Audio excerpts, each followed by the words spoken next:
Good morning to all of you. आइए फिर से आप लोग का हमारे 11th के लेक्चर में हार्दिक अभिनंदन एवं स्वागत है। काफी लंबी छुट्टी के बाद से हम लोग फिर से मिल रहे हैं, तो थोड़ा सा एक बार वार्म अप कहिए, रिवीजन कहिए, उस मोड में लेके चलेंगे और एक छोटे-छोटे एक दो कॉन्सेप्ट है उसको देखने का, समझने का कोशिश करते हैं। उसी कड़ी में सबसे पहले हम आपको डिस्कस करना चाहते हैं, वो कॉन्सेप्ट है पीएन का, प्रोमिसरी नोट का। जैसा कि आप जानते हैं कि आपने जर्नल एंट्री करना शुरू भी कर दिया है, लेकिन फिर भी अगर इस कॉन्सेप्ट को थ्योरेटिकली अगर नहीं जानेंगे, तो हो सकता है हमारे एग्जाम में अगर थ्योरी नोट्स आ जाए तो प्रॉब्लम हो जाएगा। हालांकि इस कॉन्सेप्ट को आप अगर बहुत डिटेल में देखेंगे, तो जर्नल एंट्री बिल्कुल सेम है बिल ऑफ एक्सचेंज की तरह, राइट। तो अगर आपको ध्यान में होगा, जब चैप्टर हमने शुरू किया था उस टाइम इसको मैंने होल्ड कर दिया हुआ था, अगर थोड़ा सा ध्यान में होगा आप एक बार देख लीजिए। हमने बिल ऑफ एक्सचेंज आपको डिस्कस किया था। स्क्रीन दिखना शुरू हुआ, आई थिंक दिख रहा होगा। Bill yes of sir. Exchange को हमने शुरू किया था और इसके बारे में आपको डिस्कशन किया गया था। बिल ऑफ एक्सचेंज क्या है? An instrument in writing containing unconditional order signed by the maker drawer directing to some person, जो कि ड्रॉई होता है, to pay certain sum of money or by the order of certain person bearer of the instrument। इस case में क्या हो रहा था? लिखने वाला कौन था? सेलर। अगर ध्यान से देखेंगे आप, तो इसमें अगर बिल ऑफ एक्सचेंज की बात करें हम, तो उसमें लिखने वाला पर्सन कौन होता है? ड्रॉवर होता है। ड्रॉवर कौन होता है? सेलर होता है। तो दोनों में थोड़ा सा डिफरेंसेस है। जैसे आप एक बार देखेंगे, तो अगर हमने बिल ऑफ एक्सचेंज हमने किया है, बिल ऑफ एक्सचेंज, और आज हम बात करने वाले हैं पीएन की। दोनों में अंतर ये है, मान लेते हैं ये है सेलर और ये है बी है बायर। तो लिखता कौन था? ए। और ये लिखने वाला आदमी कौन बन जाता था? Drawer, right. और ये बी जो बायर है, ये क्या बन जाता था? Drawee, right. सिंपल सा बात है। इस इंस्ट्रूमेंट को राइट कौन कर रहा था? सेलर, राइटर था ये। अब जैसे ही ये राइटर चेंज होगा, यानी कि अब बिल जो है ए नहीं लिखेगा, एक इंस्ट्रूमेंट जो बी खुद ही लिखेगा। कौन लिखेगा? बी। उस कॉन्सेप्ट को हम बोलते हैं पीएन, प्रॉमिस करेगा, राइट। ये बेसिक डिफरेंस है, ये बेसिक डिफरेंस समझना जरूरी है। जर्नल एंट्री बिल्कुल सेम होगा, बट केवल थ्योरेटिकली कॉन्सेप्ट चेंज हो जाएगा, राइट। तो थोड़ा सा मैंने आइडिया आपको दिया कि बिल ऑफ एक्सचेंज और प्रोमिसरी नोट में क्या डिफरेंसेस है। बहुत डिटेल में चर्चा होगी अभी आज के ही लेक्चर में, एक बार फिर से देखिए। चलिए, बिल ऑफ एक्सचेंज में लिखने वाला कौन था? ड्रॉवर, जो कि सेलर था पहले, राइट। और एक्सेप्ट करने वाला कौन था? ड्रॉई, जो कि बायर था। अब देखिए, जब पीएन की बात करते हैं, तो इसमें सिंपल सा बात है, इसमें कोई एक्सेप्टेंस की बात ही नहीं होगी। क्यों? क्योंकि मैं खुद ही कह रहा हूं कि मैं आपको पैसे दूंगा। एक बार रीड करते हैं हम लोग। पीएन का मीनिंग देखिए, N instrument in writing. Writing मतलब लिखा हुआ तो है, not being a bank note और करेंसी नोट। ये ध्यान में रखिएगा, हम नोट की बात नहीं कर रहे हैं। क्योंकि आप नोट भी देखोगे, 100 रुपया 200 रुपये का अगर नोट पॉकेट में है, तो वो निकाल के देखिए। है आपके पास नोट? हाँ जी, पॉकेट में नोट है। Yes sir. तो उस पे यस सर। देखिएगा, अगर मेरे पास भी नोट है, तो उस पे लिखा हुआ है, मैं पढ़ता हूं आपको। इसमें लिखा हुआ है, मैं धारक को 2000 रुपया, ये 2000 का नोट है, तो 2000 रुपया अदा करने का वचन देता हूं। और अंग्रेजी में भी लिखा हुआ है, I promise to pay the bearer a sum of 2000 rupees. तो ये नोट जो है ना, वो पीएन नहीं होगा। हालांकि इस पे भी वही बातें लिखी गई है, ये एक्सेप्शन में है। एक्सेप्शन किसने बनाया है? कानून ने बनाया है, हमने आपने नहीं बनाया है, राइट। तो इस नोट को छोड़ के, क्योंकि ये भी लिखा हुआ है राइटिंग में, और गवर्नर ऑफ इंडिया इसको प्रॉमिस कर रहा है कि मैं धारक को 2000 रुपया या 500 रुपया, 50 रुपया, 10 रुपया, जो भी नोट आपके पास अवेलेबल है, वो पे करने का वचन दे रहा है। तो कौन सी बात कर रहे हैं हम बैंक नोट को छोड़कर। सिंपल सा बात है, an instrument in writing not being a bank note और करेंसी नोट। वो या तो बैंक नोट या करेंसी नोट नहीं होना चाहिए। और सबसे मेन इंपॉर्टेंट बात, कंटेनिंग अनकंडीशनल अंडरटेकिंग प्रॉमिस। खुद से ही आप प्रॉमिस कर रहे हो, signed by the maker, right, to pay certain sum of money, क्या करना है, वहां पे ऑर्डर दे रहे थे, यहाँ पे हम खुद ही बोल रहे हैं कि मैं आपको पैसे दूंगा, certain sum of money only to और to the order of the certain person.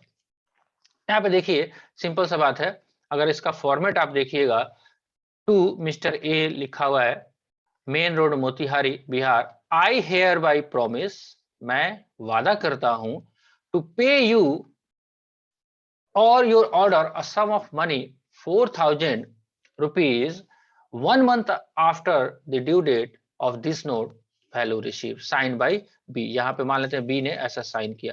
अब देखिए क्या डिफरेंसेस है दोनों में थ्योरेटिकली, बी खुद ही लिख के दे रहा है, तो क्या बी फिर से एक्सेप्ट भी करेगा? Answer is no. Bill of exchange में ए लिखने वाला था, तो बी के पास भेजा जाता था कि तू अच्छा स्वीकार है, कबूल है, तो वो बोलता था कबूल है। यहाँ बी खुद ही बोल रहा है कि मैं आपको दूंगा, तो क्या ए एक्सेप्ट करेगा? Answer is no. बस इसका थ्योरेटिकल डायमेंशन चेंज होता है। बिल ऑफ एक्सचेंज में लिखने वाला सेलर होता है, जो कि जैसे ही बिल को वो लिखता है वो ड्रॉवर बन जाता है, जबकि प्रोमिसरी नोट जो पीएन है उसमें लिखने वाला बायर होता है, जो कि बाद में वो सीधे सीधे ड्रॉई ही बन जाता है। राइट, तो थोड़ा सा एक बार डिफरेंसेस देख लेते हैं हम लोग। इसका ये सारा नोट्स आपको दिया हुआ था, छुट्टी में अगर आपको समय मिला होगा तो इस नोट्स को आपने रजिस्टर में बाकायदा लिख लिया होगा। लिखने से दो फायदे होते हैं, आपको हाथों को याद होते हैं, साथ साथ माइंड को भी याद होता है। अगर केवल नोट्स ये सॉफ्ट कॉपी ही रह जाएगा तो सॉफ्ट कॉपी ही रह जाएगा। राइट, ठीक है जी। तो अगर आपने लिखा होगा तो बहुत सारी बातें ध्यान में आई होगी, अगर टाइम नहीं मिला होगा तो कोई बात नहीं, आगे समय जब मिलेगा तो लिख लीजिएगा। बिल ऑफ एक्सचेंज एंड पीए जो डिफरेंसेस है 5-6 पॉइंट में, उसको हम डिस्कस कर लेते हैं आज। देखिए, बेसिस ऑफ डिस्ट्रीब्यूशन, पहला है नंबर ऑफ पार्टीज।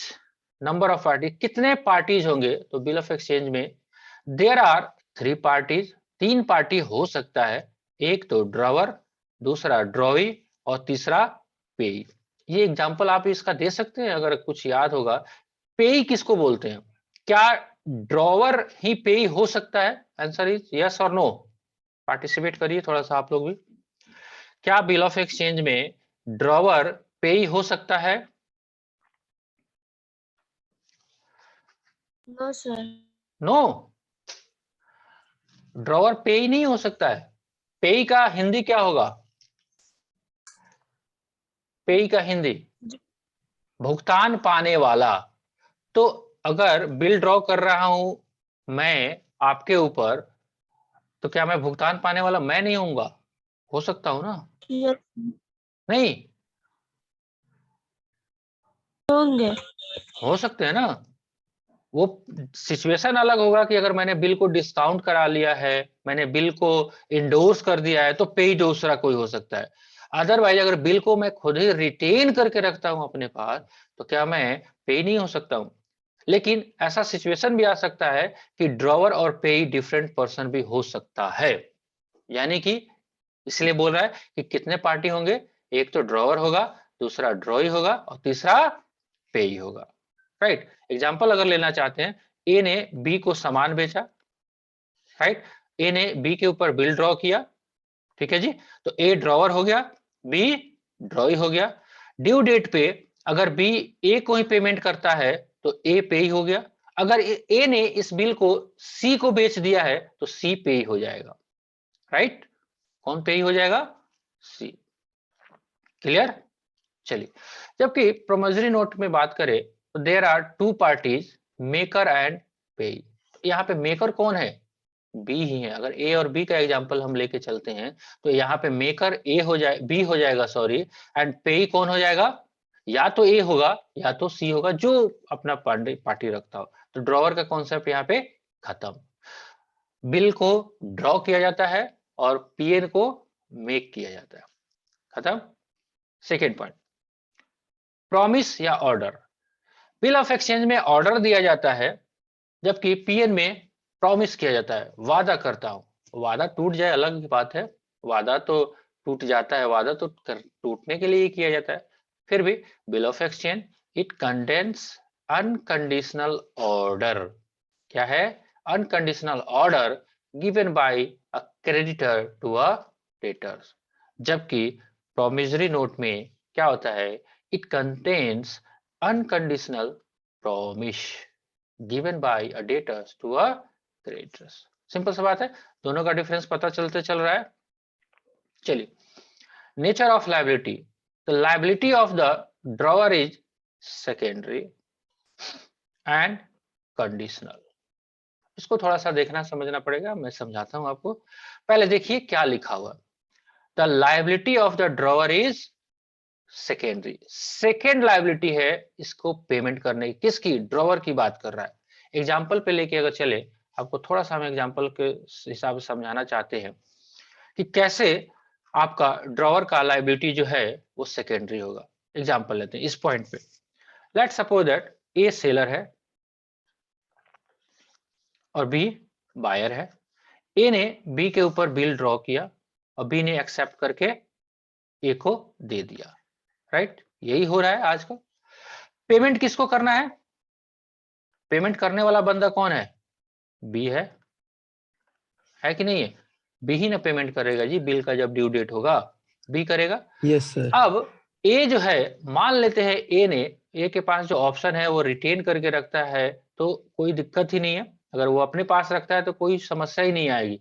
लेकिन अगर ए ने इस बिल को बैंक से डिस्काउंट करा लिया है या सी को बेच दिया है, इंडोर्स कर दिया है, तो बिल अब किसके पास है? किसके पास है? या तो बैंक के पास है या तो सी के पास है। अब जब ड्यू डेट आएगा तो सी दौड़ा दौड़ा जाएगा किसके पास? बी के पास। पता है भैया पैसा दो ना। तो बी क्या कहता है? भगवा की ना, भगला यहां से ना तो मारेंगे सटका से। तो बी अगर पैसा अगर दे दिया तब तो कोई दिक्कत नहीं है, तब तो कोई लायबिलिटी की बात ही नहीं होगी।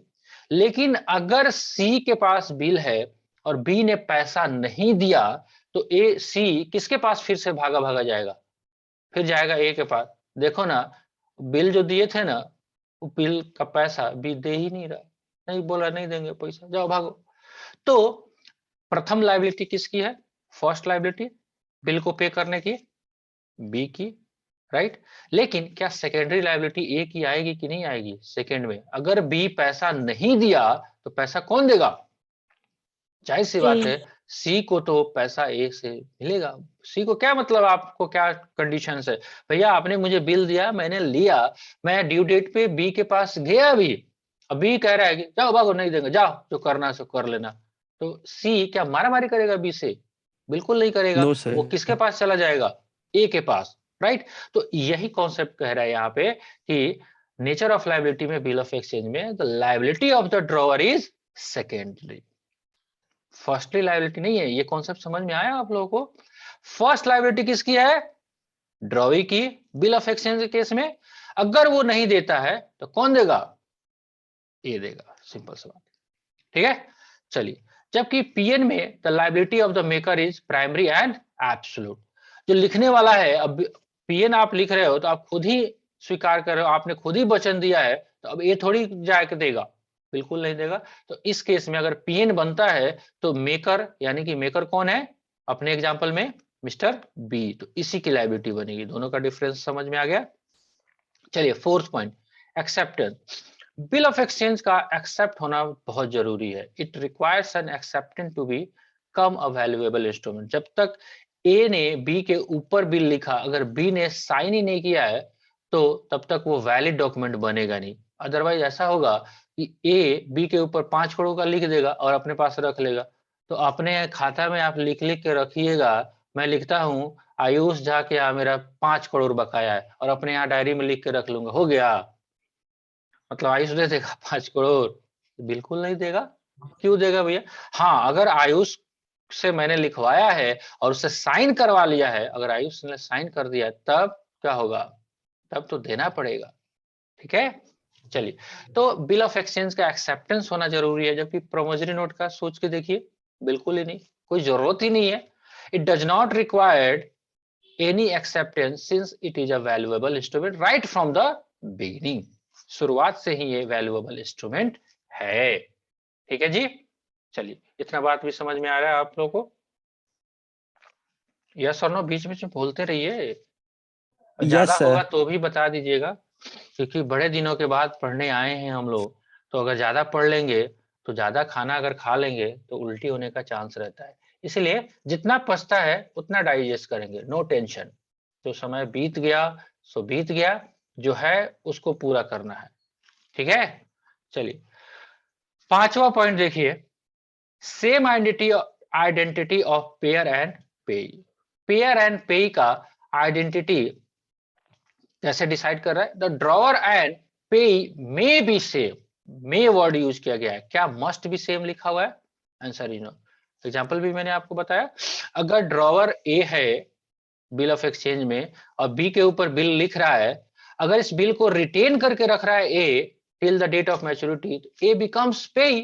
अगर वो रिटेन नहीं करता है कि सी को दे दिया है तो सी पेई हो जाएगा, अगर बैंक में डिस्काउंट करा लिया तो बैंक पेई हो जाएगा, depending upon the situation, right. तो इसलिए कह रहा है द ड्रॉवर एंड पेई may be the same person, may not, may be not. अगर वो रखता है बिल अपने पास तो वो पेई होगा, अगर उसने किसी को दे दिया है तो वो बंदा पेई हो जाएगा, राइट। चलिए, द मेकर एंड पेई can not be the same person, right. ये तो सिंपल सा बात है, जो बिल को सॉरी पीएन को लिखेगा, प्रॉमिस करेगा, क्या वो अपने आप को पे करेगा? Answer is no. मैं अपने आप को वचन देता हूं, मैं भीष्म पितामह थोड़ी हूं, मैं अपने आप को वचन देता हूं कि मैं अपने आप को 5,000 रुपया दूंगा, ऐसा सिचुएशन होगा?